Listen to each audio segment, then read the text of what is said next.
Churches who support and standing up for some of these good leaders, leaders that not only say they're Christian, but they actually follow through on that. How would that make a difference, you think?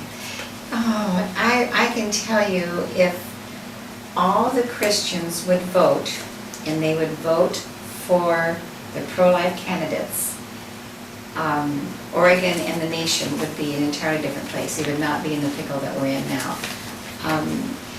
And they would all vote, and they would all vote pro-life, much at a much higher rate, if the pastors could and would preach more from the pulpit or encourage more from the pulpit, that would happen.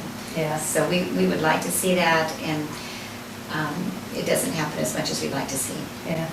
Well, one such pastor is somebody you had as guest speaker. What was his name?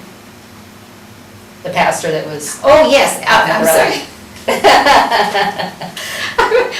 I'm thinking about something else. Pastor Dave McGarrett from the Salem First Nazarene Church, and he was fabulous, and what a joy it was to listen to him.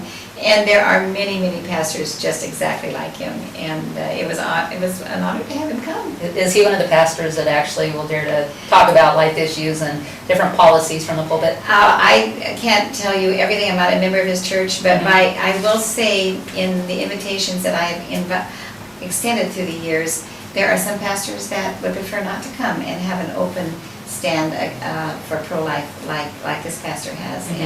But there are also many that do come and do stand up. And so I'm always really excited when I see one that will not only speak in their church, but will come out and be willing to have his name in the newspaper and be willing to be out there on the street. And so we're especially appreciative of Pastor McGarrett. If all pastors were like him, I would Yes. assume, from what I've seen, Yes. this whole nation would be turned around. Absolutely. That's what it's going to take for this nation to turn around. That's all it's gonna take is Absolutely. the And church. if God's body will not do it, why would we expect Who will? the others to do it? Yeah. Yeah. I just would say to you, we talk about this issue of abortion.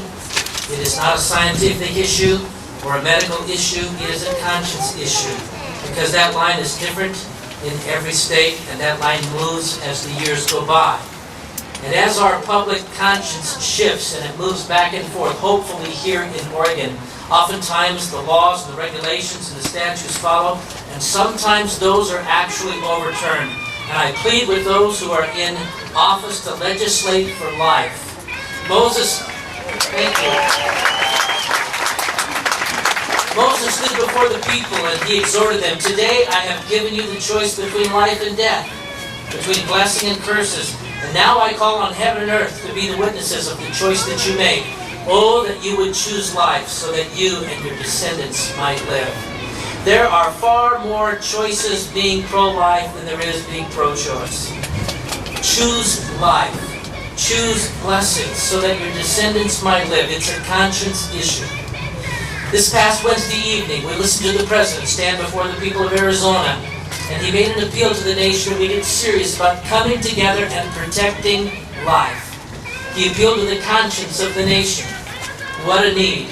Regardless of our background or political persuasion, has there ever been a more critical time where we ever needed divine intervention? Have you ever sensed that the country has been more divided than it is right now? This is a great opportunity for a new year and a new session that will make a new season for the state of Oregon. And we need to pray for our leaders. I appreciate it, Kevin, making the appeal to us, because this is a conscience issue. And the God of heaven has the ability to show up in this building across the street and deal with the conscience of our leaders. And let's pray that God will, in fact.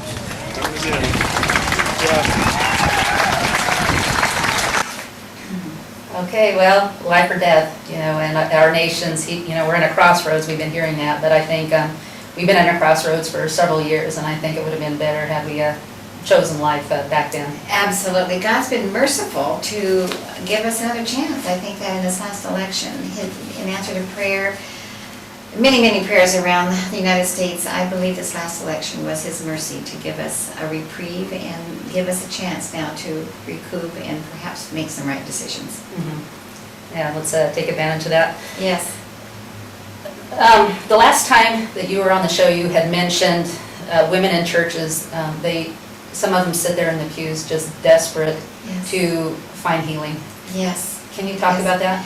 I have so many friends, even family members, that have had abortions. And what we know of women that choose abortions, most always, they're pressured into it. They make it a quick decision because of the pressures around them. They're never given enough information. They're never given enough help when they need it most. And later, they suffer the consequences. And many of these women have come to the Lord, or some of them actually were Christians at the time. Then they sit there thinking, I'm the worst person in the world. If others really knew I killed my baby, they'd never forgive me, they'd ostracize me, which makes things just snowball even worse.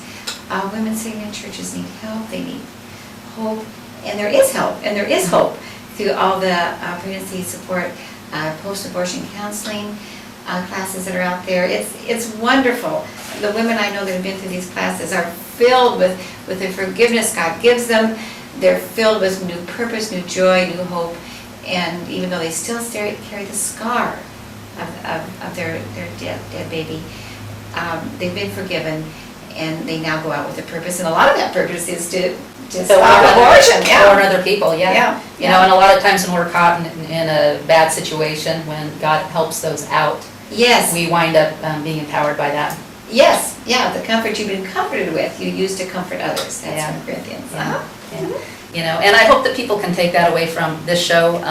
People who have had abortions know that you can get help, and you know, by all means, people who know people who get pregnant, be one of the people that stand for them, that don't encourage them to get abortions, because that happens far too much. I've been in a situation 3 times already where I said, you know, your child is a blessing, and that was all they needed to hear. And they decided to have their babies, and you know what? They were glad. Yeah. So 3 times 3 lies out there. Oh, that is And it- exciting. Yes, and it was Yeah. amazing that people were pressuring them to have abortions, Yes. everybody around them. Yes, they are. All they want, in fact, I've heard testimonies from women that have had abortions. They do say, all I needed was one person, just one person, to say, you can do this, you'll be happy. All I needed, and I didn't have anybody to say that. So, Yeah, so sad. people out there, you might be the one person that gives that scared woman the hope that she needs. Great, well said. And any closing thoughts? I want to show one more video. Okay. But I'll do that after we close here. Okay, well, I'm grateful for the pro-life Americans, because around the world, abortion is a done deal in most countries. It's just not even a thing anybody talks about. And here it is still the #1 issue that's discussed when politics come up, when social issues come up. And the bulk of Americans are becoming more pro-life. And there's great hope in America that we can win this battle ultimately. So keep going. All right, keep going. And remember to keep praying and supporting your pro-life leaders.